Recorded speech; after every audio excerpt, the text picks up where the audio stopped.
Shah JP Nadda बोलते हैं कि उत्तर प्रदेश में सभी लोग सुरक्षित है, यहाँ पर दूरबीन से खोजने पर भी अपराधी नहीं मिलता है। सही बात है कि अपराधी बाहर नहीं घूम रहेंगे, जबकि ये भाजपा में ही ये सारे अपराधी बैठे हुए हैं। मतलब बलात्कारियों का संबंध भाजपा से और मोदी जोगी से क्यों है, ये देश को समझने की बात है। आखिर के लड़कियों के साथ जो बलात्कार करता है वो कहीं न कहीं से भाजपा का ही पदाधिकारी क्यों निकल जाता है।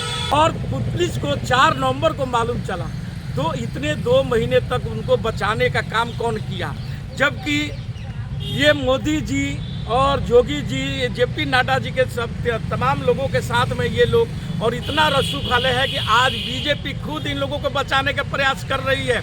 अमित मालवीय का इतने भी झूठ प्रचार फैलाता है देश में और जितनी गंदी गंदी बातें बोलता है, ये जो गलीबाज जो बोला जाता है अमित मालवीय को, जो भाजपा का आईटी सेल का इंचार्ज है, और उसी का ये लोग भी दोनों वही हमारे दर्शक जानना चाह रहे हैं रवि रंजन जी, इसी में आपको हम रोकना चाहेंगे। और ये अभिषेक नाम का जो तीनों लड़का है, ये तीनों अपराधियों को सरकार बचाने का काम कर रही है। ये जोगी बाबा के बुलडोजर नहीं, ये लोग बुलडोजर वही चलाते हैं जिससे कि हिंदू खुश हो, लेकिन हिंदू लड़कियों का जब ये लोग बलात्कार करते हैं तो इन सब का मुंह सिल जाता है। यही स्मृति ईरानी राहुल गांधी पर बोलती है कि सदन में हमको फ्लाइंग किस दे रहे थे। अरे तुम्हारे पार्टी में तो वो बलात्कारी भरे हुए हैं, इन पर तुम कब मुंह खोलोगी, ये तो बतलाओ स्मृति ईरानी जी। इस पर हमारे कांग्रेस के और सपा के जो नेता बोले हैं, कांग्रेस नेत्री जो बोली है, श्रीनेत जो बोली है बात, और पूरे फुटेज इस वीडियो में आप देख सकते हैं जो बातों को रखी है और जिस ढंग से वो बतलाई है कि जितने भी दरिंदे आखिर भाजपाई क्यों होते हैं, जितने बलात्कारी होते हैं ये भाजपाई क्यों होते हैं। 3 दोषी गैंग रेप में पकड़े गए हैं, वो भारतीय जनता पार्टी के पदाधिकारी हैं। वाराणसी की बीजेपी आईटी सेल के संयोजक कुणाल पांडे, सह संयोजक सक्षम पटेल और जोलहा वार्ड के पदाधिकारी अभिषेक उर्फ आनंद चौहान। जो कुणाल पांडे नामक सज्जन है, वो यहां पर मोदी जी का स्वागत करते हुए पाए जा रहे हैं। प्रधानमंत्री के आसपास पहुंच जाना बड़ी बात है, लेकिन क्योंकि ये वाराणसी के संयोजक हैं तो अपने सांसद के साथ यहां पर उनका स्वागत करते हुए पाए जा रहे हैं। इनकी तस्वीरें जेपी नड्डा जी के घर में भी उनके साथ हैं। बड़े पदाधिकारी हैं, इनकी बड़ी पहुंच है। उसके बाद बात करते हैं सक्षम पटेल की। सक्षम पटेल जी स्मृति ईरानी जी से बहुत प्रभावित है। उनका कहना है कि दीदी के बताए हुए मार्ग पर वो चल रहे हैं। ये दीदी के साथ उन्होंने एक सम्मेलन के बाद फोटो भी साझा करी थी। जो इनकी दीदी स्मृति ईरानी यहां पर खड़ी है, वो इस देश की महिला बाल विकास मंत्री हैं। स्मृति जी, आप रेपिस्ट को तो संरक्षण आपकी पार्टी देती है, आपकी चुप्पी नहीं टूटती। ये तो गैंग रेप का आरोपी आपके साथ खड़ा है, अब तो अपनी चुप्पी तोड़िएगा। असलियत यह है कि भाजपा की आईटी सेल वाराणसी, और ये उनके प्रमुख है, किसके साथ खड़े हैं आप खुद ही देख रहे हैं। भाजपा की वाराणसी की आईटी सेल ऐसे गैंग रेपिस्ट से भरी हुई है। और असलियत यह है कि वाराणसी प्रधानमंत्री नरेंद्र मोदी का संसदीय क्षेत्र है, इसलिए चुप्पी रखी नहीं जा सकती और चुप्पी तोड़नी पड़ेगी।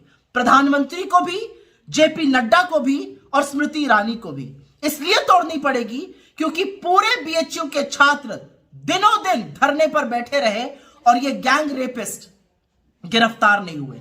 इससे एक बात साबित होती है, भारतीय जनता पार्टी न सिर्फ बृजभूषण शरण सिंह जैसे लोगों को संरक्षण देती है, बल्कि पूरी की पूरी पार्टी ऐसे गैंग रेपिस्ट से भरी पड़ी है। प्रधानमंत्री के पास कोई पहुंच रहा है, कोई स्मृति ईरानी जी के साथ तस्वीर खिंचा रहा है।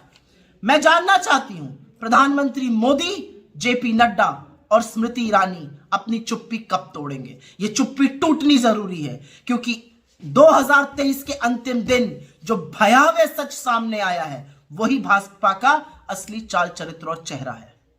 और वे सबका साठगांठ मोदी और जोगी और अमित शाह, नड्डा और स्मृति ईरानी से ही क्यों जुड़ता है, जबकि इस बात पर हमारे मीडिया एकदम चुप है। ये झंडूस मीडिया जो हमारे देश में है, जो मोदी के गुणगान में दिन भर लगाए रहते हैं, इन लोगों का भी जवान क्यों सिल जाता है। ये लोग भी आज तक एक भी डिबेट नहीं किए, जबकि बात बात पर राहुल गांधी और नीतीश कुमार पर ये लोग रोज डिबेट करा रहे हैं, राम मंदिर पर रोज दिन डिबेट करा रहे हैं, लेकिन इन बलात्कारियों पर जो लड़कियों का बेचियों में बलात्कार किया, इस पर क्यों नहीं हमारा मीडिया, ये गोदी मीडिया है वो डिबेट करा रही है, बिल्कुल क्यों डर रही है? बहुत अहम सवाल रवि रंजन जी कि 1 नवंबर को बीएचयू में भारत की बेटी का बलात्कार होता है, वो भी जोगी नगरी उत्तर प्रदेश में, जो डंके के चोट में कहते हैं कि अपराधी बख्शे नहीं जाएंगे।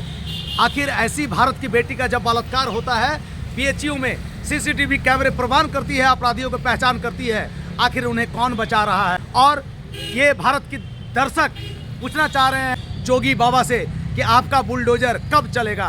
क्या बुलडोजर किसी खास वर्ग के लिए है या ऐसे ही भारत के बेटी का बलात्कार करने वालों के लिए भी है? कृपया इस पे आप विस्तार करें। देखिए चंडीदा, ये मोदी की गारंटी जो आया और उसका प्रचार प्रसार करने का जिम्मा भी यही 3 व्यक्ति के भी था, क्योंकि ये तीनों मोदी के निर्वाचन क्षेत्र से आने वाले वाराणसी के ये तीनों दरिंदे हैं। और इन तीनों दरिंदे को इस ढंग से फोटो अखबारों में और न्यूज चैनलों पर दिखाया जाता है कि ये लोगों का मोदी से, जोगी से और ये स्मृति ईरानी और इन तमाम जितने भी इनके बड़े नेता है, अध्यक्ष जेपी नड्डा जी, इन सबके साथ में इनका फोटो है। और इतना ये लोग रसूखदार व्यक्ति है कि उन पर पुलिस हाथ नहीं डाली। आज 2 महीना मामला का हो गया और उस पर हाथ नहीं डाला गया, जबकि 1 नवंबर की ये घटना थी और 4 नवंबर के ही सीसीटीवी कैमरे, जो 300 सीसीटीवी कैमरे को खंगाला गया था और उसमें ये तीनों व्यक्ति का साफ चेहरा पहचान भी कर ली गई थी। उस लड़की के भी पहचान कर ली थी कि यही तीनों व्यक्ति थे हमारे साथ जो दुष्कर्म किए, और उनकी नंगी तस्वीरें वीडियो बना करके भी वे लोग अपने पास में रखे हैं, जो कि ये लोग खुद ही पुलिस के पास में जब पकड़े गए हैं 31 दिसंबर को, उस दिन ये लोग स्वीकार भी किए हैं कि ये काम हम लोग बराबर करते रहे हैं। लेकिन हम लोग तो सोचे थे कि अभी जैसे आम लड़कियां चुपचाप सहन कर करके और अपने हॉस्टल में चली जाती है और कहीं इसका चर्चा नहीं करती है, वैसा ही ये भी करेगी। लेकिन यह हिम्मत वाली लड़की निकली जिनकी ये मोदी और जोगी की सरकार का पर्दाफाश करने का काम किया। लेकिन जो मोदी और जोगी ने इसमें जो खेल खेला है लड़की के साथ में, कि उस अपराधी को तीनों को पता चलने के बाद भी इन लोगों को चुनाव कार्य में मध्य प्रदेश में लगा दिया जाता है और वहाँ पर उनको छिपा करके रखा गया। फिर यहाँ जब चुनाव खत्म हुआ तो वे लोग अपने अपने घरों में छिपे रहे। और हमारी पुलिस क्या कर रही थी, जो कि बोला जाता है, यही अमित शाह, जेपी नड्डा बोलते हैं कि उत्तर प्रदेश में सभी लोग सुरक्षित हैं, यहाँ पर दूरबीन से खोजने पर भी अपराधी नहीं मिलता है। लेकिन दूरबीन सही बात है कि अपराधी बाहर नहीं घूम रहेंगे, जबकि ये भाजपा में ही ये सारे अपराधी बैठे हुए हैं जो लड़कियों के बलात्कारी हैं। चाहे वह आप जिस भी क्षेत्र में जितना भी आप नाम सुने होंगे, अभी एक पैरोल पर एक बाबा को, राम रहीम को रखा गया है। ये मतलब बलात्कारियों का संबंध भाजपा से और मोदी जोगी से क्यों है, ये देश को समझने की बात है। आखिर के लड़कियों के साथ जो बलात्कार करता है वो कहीं ना कहीं से भाजपा का ही पदाधिकारी क्यों निकल जाता है। और आज भाजपा बोल रहा है कि हम तो इन लोगों को निकाल दिए। अरे भैया, तुम निकाल दिया, आज निकाल दिया ना, ऐसे अपराधियों पर तुमने अंकुश क्यों नहीं लगाया था जो इतने बड़े अपराध करते हैं। और वे लोग जिस ढंग के बयान पुलिस को दिए हैं कि ये काम हम लोग बराबर करते थे बीएचयू में, और सिंह दरवाजा जब वे पुलिस निकाला तो सिंह गेट से ये लोग घुसे हैं और हैदराबाद गेट से ये लोग बाहर निकले हैं। उसके बाद के पुलिस के पास में कोई सीसीटीवी फुटेज नहीं मिला है और पुलिस को 4 नवंबर को मालूम चला। तो इतने 2 महीने तक उनको बचाने का काम कौन किया, जबकि ये मोदी जी और जोगी जी, जेपी नड्डा जी के सब तमाम लोगों के साथ में ये लोग, और इतना रसूख वाले है कि आज बीजेपी खुद इन लोगों को बचाने का प्रयास कर रही है। जिस ढंग से अभी अमित मालवीय का, क्योंकि अमित मालवीय का ही जो अमित मालवीय जितने भी झूठ प्रचार फैलाता है देश में और जितनी गंदी गंदी बातें बोलता है, ये जो गलीबाज जो बोला जाता है अमित मालवीय को, जो भाजपा का आईटी सेल का इंचार्ज है, और उसी का ये लोग भी दोनों वही हमारे दर्शक जानना चाह रहे हैं रवि रंजन जी, इसी में आपको हम रोकना चाहेंगे। और ये अभिषेक नाम का जो तीनों लड़का है, ये तीनों अपराधियों को फांसी की सजा होनी चाहिए, क्योंकि ये लोग का एक दिन का ये काम नहीं है, ये बराबर इस ढंग के काम किए हैं जो कि अपने स्वीकृति में पुलिस के समक्ष बयान में दिए हैं। और आज भी इसको सरकार बचाने का काम कर रही है। यही चीज पे प्रश्न है, हमारे दर्शक आपसे पूछना चाह रहे हैं। 1 मिनट, आपने एक सवाल किया था कि ये जोगी बाबा बुलडोजर कब चलाएंगे। ये जोगी बाबा के बुलडोजर नहीं, ये लोग बुलडोजर वही चलाते हैं जिससे कि हिंदू खुश हो। लेकिन हिंदू लड़कियों का जब ये लोग बलात्कार करते हैं तो इन सब का मुंह सिल जाता है। जैसे जाब नहीं बोला जाता कि गाय भैंस को जाब लगा दिया जाता है, वैसे तमाम भाजपा के नेताओं को मुंह में जाब लग जाता है। वहां पर एक बात नहीं बोलते। यही स्मृति ईरानी राहुल गांधी पर बोलती है कि सदन में हमको किस फ्लाइंग किस दे रहे थे। अरे तुम्हारे पार्टी में तो वो बलात्कारी भरे हुए हैं, इन पर तुम कब मुंह खोलोगी, ये तो बतलाओ स्मृति ईरानी जी। इस पर हमारे कांग्रेस के और सपा के जो नेता बोले हैं, कांग्रेस नेत्री जो बोली है, श्रीनेत जो बोली है बात, और पूरे फुटेज इस वीडियो में आप देख सकते हैं जो बातों को रखी है और जिस ढंग से वे बतलाई है कि जितने भी दरिंदे ये आखिर भाजपाई क्यों होते हैं, जितने बलात्कारी होते हैं ये भाजपाई क्यों होते हैं, और वे सबका साठ गांठ मोदी और जोगी और अमित शाह, नड्डा और स्मृति ईरानी से ही क्यों जुड़ता है।